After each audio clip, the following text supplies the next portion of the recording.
హే హే హే హే. లా లా లా లా. టెంగ్ టెంగ్ టెంగ్ టెంగ్ టెంగ్ టెంగ్ టెంగ్ టెంగ్. ఈ పాట మనము దాదాపు 40 ఏళ్ళ నుంచి ఇంకా అజరామరం అంటే దానికి పుట్టుకే కానీ మరణం లేనిది అంటారు. అంటే ఉంటుంది అలాంటి ఒక సాంగ్. ఈ రోజుకి రాత్రిపూట నేను వినే ఇది కలయని నేననుకోనా అనే ఒక పాట. ఈ పాటల పల్లకిని సింహాసనం మీద ఊరేగించినటువంటి సూపర్ స్టార్ కృష్ణ గారి సినిమాకి దాదాపుగా 40 ఏళ్ళు వచ్చాయి. ఈ సినిమా నిన్న అంటే మార్చి 21, 1986 విడుదలైంది. అందరూ దిగ్గజలే దీనికి పనిచేసింది. కృష్ణ గారు, మందాకిని గారు తొలిసారిగా తెలుగు తెరకి, బప్పిలహరి గారు, మన అంజాద్ ఖాన్, ఇంకా వీరు దేవగన్ అంటే అజయ్ దేవగన్ తండ్రి, ఆయన ఫైట్ మాస్టర్గా ఇంతమంది తెలుగు తెరకి పరిచయం చేసిన the greatest legendary super star గారికి మరొకసారి హ్యాట్స్ ఆఫ్.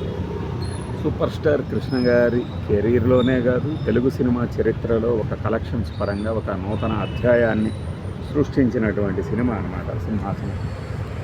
ఇప్పటి తరం వారికి బాహుబలుడు లేదంటే ఇంకొక త్రిబులార్లు ఇలాంటివి ఎన్నో టెక్నికల్ వండర్స్ అనుకుంటే, అలాంటి టెక్నికల్ వండర్స్కి తాత లాంటి సినిమా బాబు లాంటి సినిమా ఇది. ఎలాంటి గ్రాఫిక్స్ లేకుండా కేవలం డూప్ షాట్స్ని మాత్రమే వాడుతూ అద్భుత రీతిలో సాగినటువంటి ఆ నిర్మాణం, డైరెక్టర్గా, హీరోగా, అలానే నిర్మాతగా కృష్ణ గారి ట్రిపుల్ రోల్ పోషించిన cinema. At the same time double role, at the same time మళ్ళీ హిందీలో కూడా తీశారు, తమిళ్లోకి పంపించారు. సింహాసన్ పేరుతో తమిళ్లో కూడా జితేంద్ర గారితో తీశారు. ఆ సినిమా నిర్మాణం సాగిన తీరు నా భూతో నా భవిష్యత్ అయితే, దీనికి సూపర్ స్టార్ కృష్ణ గారు నటించినటువంటి ఈ సినిమా నా భూతో నా భవిష్యత్ అంటూ ఉషశ్రీ గారు ఉదయం 9 గంటలకి ఆకాశవాణిలో ఇచ్చిన వ్యాఖ్యానం కూడా చాలామంది గుర్తుండే ఉంటుంది. అలాంటి వ్యాఖ్యానాన్ని అప్పట్లో రేడియోలో విన్న వాళ్ళందరికీ అదొక మధుర అనుభూతి. ఆ పాటల తాలూకు సంచలనం ఈ రోజుకి మన కుర్రాళ్ళు ఊర్లలో ట్రాక్టర్ సౌండ్ ట్రర్రని వెళ్తూ ఉంటుంది, ఆ పాటలు ఇలాగా వినపడుతూ ఉంటుంది పడుకొని నిద్రపోయేవాళ్ళు. ఒక ఊపు ఉత్సాహం కృష్ణ గారి అభిమానుల్లో 86లో ఈ సినిమా క్యూ లైన్లు ఒక 2 కిలోమీటర్లు 3 కిలోమీటర్ల క్యూ లైన్ ఏర్పడిందంటే టిక్కెట్ల కోసం అర్థం చేసుకుంది. అయితే ఎక్కడ కూడా తొక్కిసలాటలేదు. అది అప్పట్లో వాళ్ళు నిర్వహించిన తీరు. సినిమాని గీయడమే కాదు, సినిమాని రిలీజ్ చేయడము, 24 ఫీట్స్ పబ్లిసిటీ పోస్టర్లు వేయడం. కృష్ణ గారు ది గ్రేట్ ఏమంటారు స్పార్టకస్ లాగా ఆ యొక్క కిరీటం పెట్టుకొని అలెగ్జాండర్ లాగా వస్తూ ఉంటే ఓపెనింగ్ షాట్ ఆయన విజయయాత్ర చేసి సేనానిగా ఆ సినిమాలో ఓపెనింగ్ సన్నివేశం. తర్వాత ఒక బ్యాలే ఉంటుంది. జయప్రద గారు వచ్చినప్పుడు ఒక రథం మీద రాధగారి ముందు డ్యాన్స్ చేస్తూ ఉంటే ఒక కేవలం మ్యూజిక్కే ఉంటుంది, ఇంకేం ఉండదు. అది కానీ ఇవన్నీ చూసినప్పుడు మనకు ఒక రోమన్ సినిమాను చూస్తున్న అనుభూతి కలుగుతుంది. అలానే గోనగన్నారెడ్డి ఇతివృత్తాన్ని తీసుకొని కాకతీయ రుద్రమల కథ నేపథ్యంలో దీనిని త్రిపురనేని మహారాజు గారు కృష్ణ గారి కోసం చేశారు. ఆయన తర్వాత కాలంలో చెప్పినప్పుడు ఆశ్చర్యం అనిపించింది, అలా చేశారు కదా ఆ క్యారెక్టర్ని అని చెప్పేసి.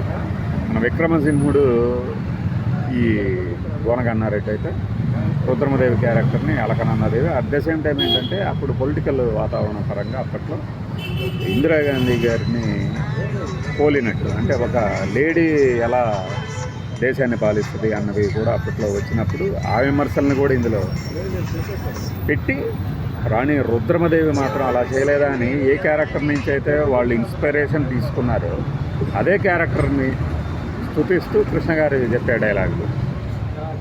అలానే సత్యనారాయణ గారి క్యారెక్టరు చివరిలో ఒక చోట నా దగ్గరే ఉంది బూడిద అనగానే అప్పట్లో రాజకీయంగా ఎన్టీఆర్ గారు వాడినటువంటి ఆ డైలాగ్కి అదే పోలి ఉందనుకొని ప్రేక్షకులు చప్పట్లు అవి ఇవి కొట్టగానే శేషగిరిరావు గారు చెప్పారు చాలా రోజుల తర్వాత. మేము అప్పుడు గమనించాము అంత వ్యతిరేకత ఉన్నది జనంలో అని చెప్పేసి. అప్పుడు ఇక సినిమాలు తీయడానికి మాకు ధైర్యం వచ్చింది, ఎస్ ఇది సేలబుల్ ఐటము అని. అంతేగాని సినిమా తీసేది కమర్షియల్గా సక్సెస్ అవుతాయి అని. ఇక అలాంటి సినిమాలో పాటలు, ఆ విషకన్య అనే ఒక కాన్సెప్ట్, అది ఇంకొక వేరే జానపదాల నుంచి తీసుకున్నారు త్యాగరాజు గారు. మన కృష్ణ గారి ఆస్థానంలో ఎవరెవరైతే ఉన్నారో వాళ్ళందరికీ ఇందులో క్యారెక్టర్లు ఉంటాయి. ఒక నలుగురితో సీను మాస్టర్ చేసినటువంటి ఒక బెడ్ తెప్పించి ఆ బెడ్ మీదే పాట చిత్రీకరించుకోండి. అలానే మందాకిని గారితో ఆ ఫస్ట్ నైట్ సాంగ్కి కూడా కేవలం అంతే చిన్న చిన్న మూమెంట్లు. అంటే ఇప్పుడు చాలామంది ఏమంటారంటే కృష్ణ గారి స్టెప్స్ కొన్ని అపహాస్యం పాలవడానికి సీను మాస్టర్ కారణం అంటారు, కానీ అట్ ద సేమ్ టైం ఆయన చాలా చిన్న మూమెంట్తో కూడా ఎక్కువ రెస్పాన్స్ రప్పించిన డాన్స్ మాస్టర్ గారి పేరు హీరాలాల్ గారితో కూడా పనిచేశారు. ఇందులో ఒక ఇంటర్నేషనల్ స్టాండర్డ్స్తో, అంటే అప్పుడున్న వనరులతో తీసిన సినిమా ఇది. సూపర్ స్టార్ గారి ఫ్యాన్స్కి ఎప్పటికీ మర్చిపోలేదు. ఈ సినిమా గురించి మనం కనీసం డజన్ సార్లు చెప్పుకుంటాం. ఇది అర డజన్ సారి అనుకోండి, లేదంటే ఇంకొకసారి మళ్ళీ రిపీట్ చేస్తాం అనుకోండి. బాయ్.